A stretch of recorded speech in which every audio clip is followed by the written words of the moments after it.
Bonsoir. J'aimerais commencer mon numéro avec une anecdote. Quand j'avais 15 ans, mes parents ont vendu notre maison à Jean-Michel Anctil.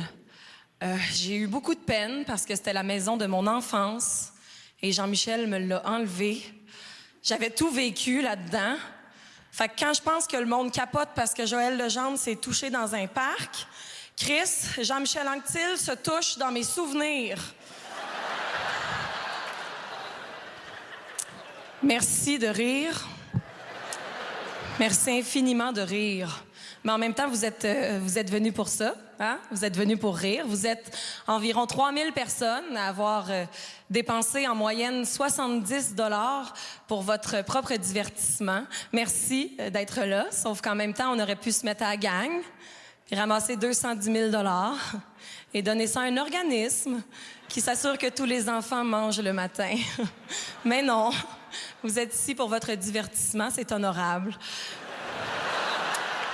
J'espère que...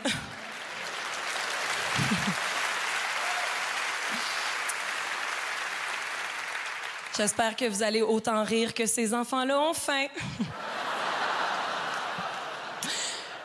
Non, mais sérieusement, par applaudissement, qui ici trouve qu'il a trop d'argent? Je ne vous crois pas, malheureusement, parce que les gens qui ont trop d'argent ne peuvent pas applaudir. Ça fait trop mal avec leur grosse bague. On n'entend jamais quelqu'un se plaindre qu'il a trop d'argent. Mais un indice que quelqu'un a trop d'argent, c'est qu'il commence à mettre des diamants sur des choses où, normalement, on n'est pas supposé trouver des diamants. Et là, je parle pas de sur une dent, hein? Parce que si t'as un diamant sur une dent, premièrement, on sait que c'est un faux et que tu travailles de nuit chez Couche-Tard en rêvant d'une carrière hip-hop. Non, mais il y a un Américain, cette année, lui, il s'est fait faire des souliers en diamant. M'excuse, là, mais si t'es rendu à te faire des souliers en diamant, on t'enlève ton cash, tu sais plus quoi faire avec. Je veux pas être plate. Il y a du monde qui meurt de faim, puis toi, tu veux des souliers en diamant. Ouais, mais il a donné 100 000 $ au Club des petits déjeuners l'année dernière. J'espère, tabarnak, il y a des souliers en diamant. Il y a des souliers en diamant. Qu'est-ce que tu veux faire avec tes souliers en diamant? Je sais pas qu'est-ce que tu veux faire avec, mais en tout cas, tu peux faire une croix sur ta carrière d'espion, hein? Parce que quand tu marches au soleil, tes pieds font des arcs-en-ciel. On te remarque, jeune homme. Traitez-moi de communiste, je m'en fous. Mais je pense que personne sur la planète Terre ne devrait avoir le droit de posséder plus de 20 millions de dollars. Qu'est-ce que tu veux faire avec 20 millions de dollars? T'as pas assez de gagner ta vie? Tu veux gagner la vie? Hein? Parce que c'est ça, la vie, mesdames et messieurs. C'est un concours de cash. Et à date, ce n'est pas moi qui gagne. Si c'était moi qui gagnais, je n'aurais pas acheté mes souliers au Village des Valeurs en me disant « Non, non, ça pue pas tant que ça, les pieds d'autrui. » Même s'il y a personne de réellement très riche ce soir, il y a personne de pauvre non plus, hein? Mais on en a des pauvres au Québec, on en a des pauvres. Sauf que nos pauvres sont moins pauvres que bien des pauvres ailleurs. Nos pauvres ont des portefeuilles. Ils sont pas toujours à eux autres, mais ils ont des portefeuilles. Un pauvre avec un portefeuille, c'est un peu comme la ville de Québec avec son aréna. Hein? T'as rien à mettre dedans, mais tout à coup, tu trouverais une équipe de hockey qui traîne à terre.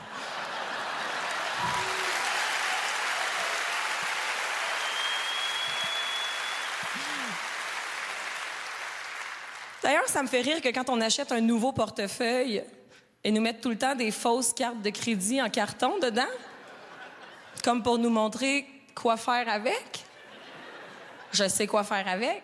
Je venais m'acheter un portefeuille. Pas besoin de me mettre des fausses cartes de crédit en carton dedans. Quand j'achète une minivan, il n'y a pas une fausse famille en carton dedans. Ma théorie personnelle, c'est que les fausses cartes de crédit dans les nouveaux portefeuilles appartiennent aux gens sur les photos quand t'achètes un cadre. C'est qui, eux autres? Les gens, pour nous montrer qu'ils ont de l'argent, le font aussi par la voiture, hein? Une belle voiture, c'est un réel luxe avoir une belle voiture. C'est tellement un luxe qu'il y a des gens qui ne veulent pas laisser leur voiture dehors, donc ils la mettent dans un garage. Bravo, tu viens de construire une maison pour un objet, c'est super.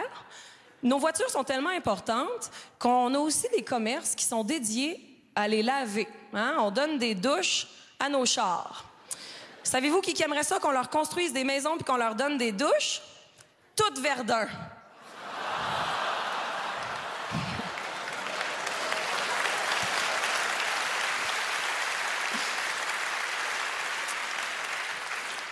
Il y a même des gens qui poussent l'audace à s'acheter un jet privé. Moi, je ne m'achèterais pas de jet privé. Non seulement c'est une dépense inutile, mais en plus, j'ai très peur de prendre l'avion. Je suis terrifiée à l'idée de prendre l'avion et j'ai vu une annonce pas du tout rassurante à Canal D qui nous dit qu'un avion a plus de chances de s'écraser dans les 3 premières minutes du vol ou dans les 8 dernières minutes du vol. Pas mal certaine que 100% des avions qui s'écrasent pendant la dernière minute du vol.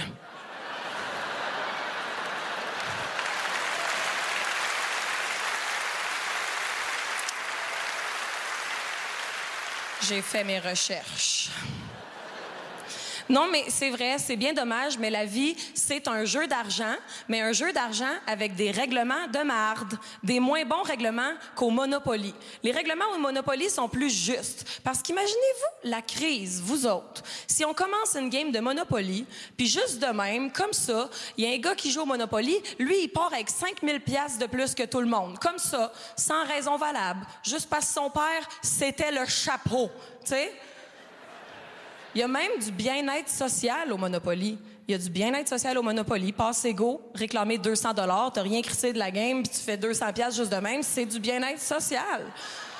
Non, mais il y a aussi du bien-être social dans la réalité. Il y a du bien-être social dans la réalité, sauf que les gens qui réclament le bien-être social n'ont pas la chance de gagner une 2e place dans un concours de beauté. C'est ça qui arrive.